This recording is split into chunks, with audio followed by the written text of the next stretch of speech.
আসসালামু আলাইকুম। কেমন আছেন সবাই? একদম কি বলবো যে একা একটা রুমের ভিতরে আছি। এখানে পানি টিস্যু সব কিছু দিয়ে গেছে। এই যে মানে স্লাইমের মতো করে চলতেছে, বাট আমার তো ঘুমিয়ে আসতেছে না। এভাবেই হয়তো যাবে। আজকে সকালে এসেছি, মানে সকাল থেকে প্রথমে ইমার্জেন্সি রুমে ছিলাম।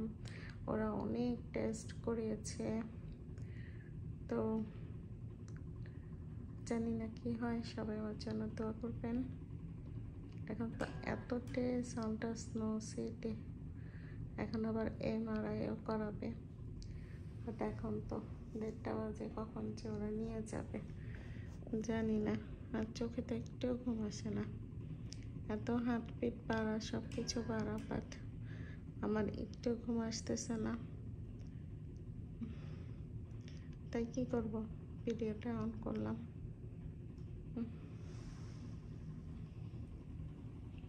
দেখেন ওরা আমার স্যান্ডেলটাকে কীভাবে পরে রেখে দিয়েছে, কারণ আসলে আমার সাথে তো কেউ আসে নাই। আপনাদের ভাই হচ্ছে এসেছিল, বাসে চলে গেছে।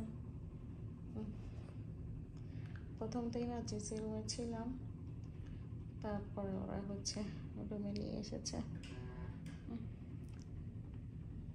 দেখি একটু ঘুমাতে পারে কিনা।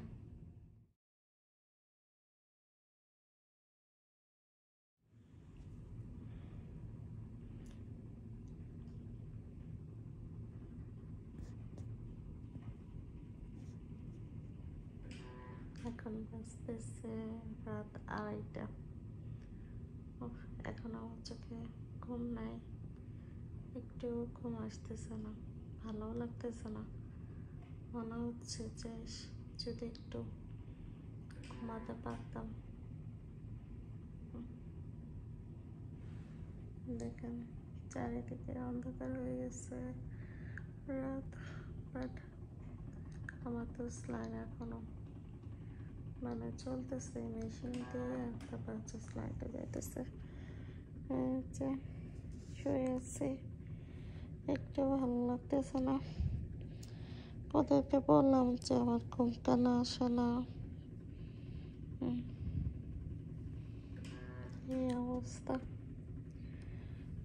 আসলে হসপিটাল অনেক কষ্টের। এত আসলে অসুস্থ হলে তো অনেক কষ্ট লাগে। কখন যে ওরা MRI করতে নিয়ে যাবে সেটাও জানি না। মনে হতেছে চোখে একটু ঘুমায়, বাট চোখে কোনো ঘুম নেই। দেখা যাক একটু ঘুমাতে পারে কিনা। নার্স এসে মেডিসিন দিয়ে গেল, ইঞ্জেকশন দিয়ে গেল, বাট আমার চোখে কোনো ঘুম নেই।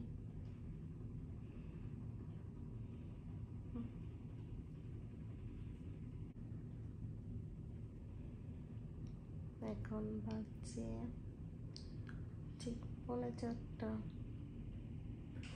দেখেন এখনো ঘুমিয়ে আসতেছে না। এই যে একটা পর একটা হচ্ছে স্লাইন, অ্যান্টিবায়োটিক চলছে। আমার তো ঘুম আসছে না। জানালাতে বাইরে রাত একদম অন্ধকার দেখা যাচ্ছে।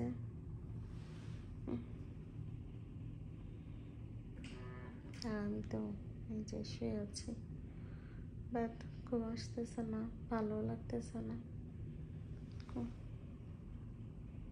মনে হচ্ছে যে একটু যদি ঘুমাতে পারতাম। আগে শুধু আম্মু যখন হসপিটালে থাকতো তখন বলতাম ঘুমাও না কেন, ঘুমাও না কেন। এখন বুঝতে পারতেছি যে নিজের কি অবস্থা। আসলে অসুস্থ হলে কোনো কিছুই ঠিক থাকে না, না কোনো ঘুম, না কোনো কিছু। এখন তো আমার কাছেই ভালো লাগতেছে না। আর এই যে স্লাইন চলতেছে, হাতটাকে এভাবে মানে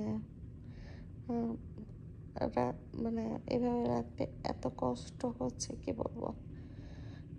এখন মনে হইতেছে আমার মা কত কষ্ট করছে না, ডায়ালিসিস, আর লাস্টে তো ওনার কোনো পেনই ছিল না।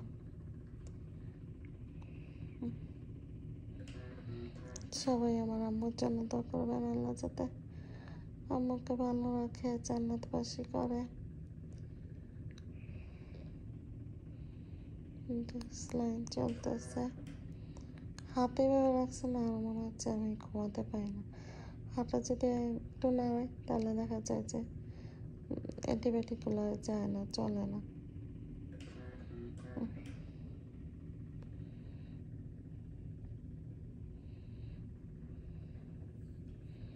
মনে হচ্ছে ফুলে যাইতেছে, ভালো লাগতেছে না।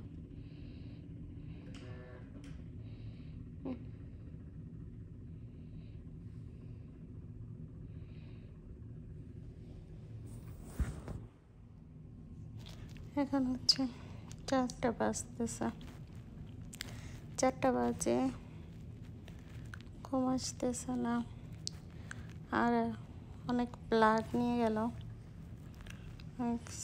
মানে নার্স আসতেছে, ডাক্তার আসতেছে, দেখে হচ্ছে ব্লাড নিয়ে গেছে। আর এখানে কি বলবো, আমি যে একা আছি কোনো সমস্যা নেই, ওরা এত ভালো যে কিছুক্ষণ পরপর এসেই দেখে যাচ্ছে।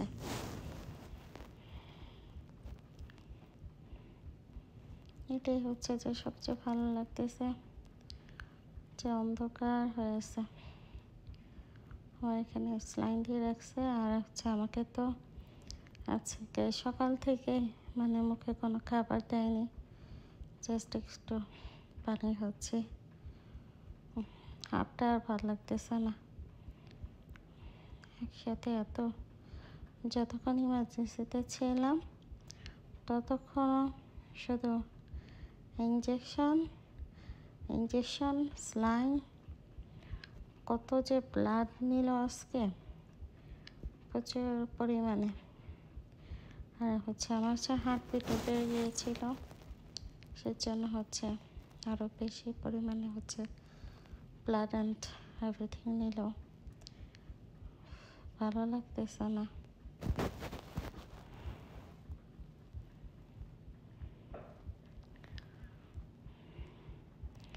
আমার কেন জানি মানে মনটা অনেক খারাপ লাগতেছে, আব্বুর জন্য খারাপ লাগতেছে। আব্বু তো অসুস্থ, মানে আমি এত ভিডিও কলে কথা বলি, কিন্তু আজকে তো ভিডিও কলে কথা বলিনি।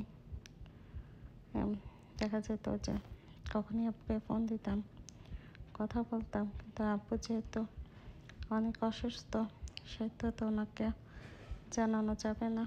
সবাই আমার আব্বুর জন্য অনেক দোয়া করবেন। এখানে আমি অসুস্থ, ওখানে আমার আব্বু অসুস্থ, আমার আব্বু যাতে তাড়াতাড়ি সুস্থ হয়ে যায়। খারাপ লাগতেছে, এই ফার্স্ট আমি একা একা হসপিটালে আছি, আর কখনো তো থাকিনি বাংলাদেশে। যখন হসপিটালে মেবি আমার থাকা হয়েছে লাইফে দুইবারই আমার মা ছিল 24 আওয়ার্স আমার সাথে। আর ছোটো থেকে তো মাকে নিয়েই হসপিটালে থেকেছি, লাস্ট 2019ও থেকে এসেছে। আম্মুকে অনেক অনেক বেশি মিস করতেছি, অনেক খারাপ লাগতেছে। সবাই আমার জন্য দোয়া করবেন, সবাই ভালো থাকবেন, সুস্থ থাকবেন। আর তো আমার জন্য বেশি বেশি করে দোয়া করবেন, যাতে সুস্থ হয়ে বাসায় যেতে পারি। জানি না, ওরা হয়তো এমআরআই করার পরে যদি মানে এমআরআই রেজাল্ট দেখে সম্ভবত আমাকে রিপোর্ট দেখেই হয়তো কালকে ছেড়ে দিতে পারে, এখনো জানি না। আল্লাহ হাফেজ।